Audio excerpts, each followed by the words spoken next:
ثابت بن یزید نے بیان کیا، ان سے ابو عبد الرحمن اول عاصم نے بیان کیا، اور ان سے انس رضی اللہ تعالی عنہ نے کہ نبی کریم صلی اللہ علیہ وآلہ وسلم نے فرمایا، مدینہ حرم ہے، فلاں جگہ سے فلاں جگہ تک، یعنی جبل عیر سے سور تک، اس حد میں کوئی درخت نہ کاٹا جائے، نہ کوئی بدعت کی جائے، اور جس نے بھی یہاں کوئی بدعت نکالی اس پر اللہ تعالیٰ اور تمام ملائکہ اور انسانوں کی لعنت ہے۔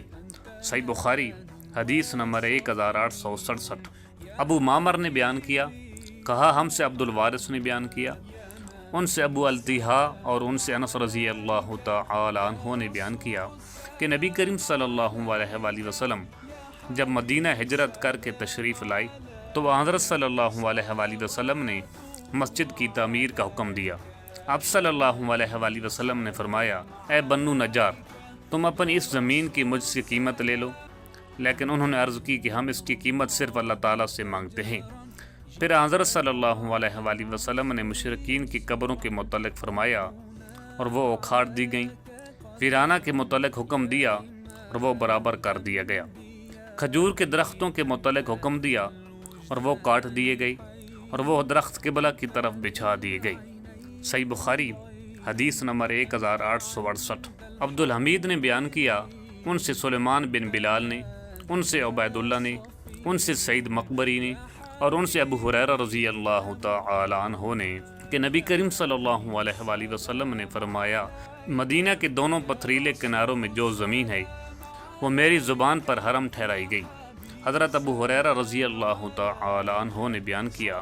کہ نبی کریم صلی اللہ علیہ وآلہ وسلم بنو حارثہ کے پاس آئی اور فرمایا، بنو حارثہ، میرا خیال ہے کہ تم لوگ حرم سے باہر ہو گئے ہو۔ پھر آپ صلی اللہ علیہ وآلہ وسلم نے مڑ کر دیکھا اور فرمایا کہ نہیں، بلکہ تم لوگ حرم کے اندر ہی ہو۔ صحیح بخاری حدیث نمبر 1869۔ علی رضی اللہ تعالی عنہ نے بیان کیا کہ میرے پاس کتاب اللہ اور نبی کریم صلی اللہ علیہ وآلہ وسلم کے اس صحیفہ کے سوا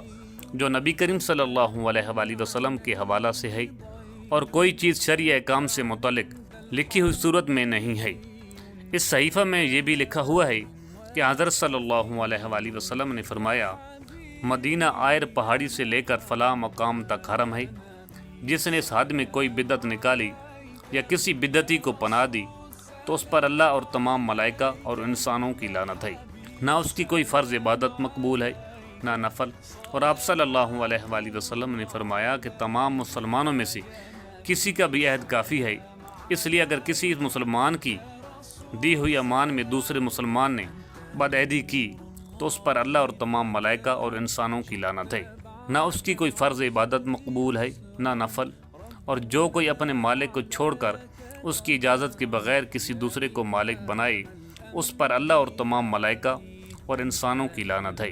نہ اس کی کوئی فرض عبادت مقبول ہے نہ نفل۔ صحیح بخاری حدیث نمبر 1870۔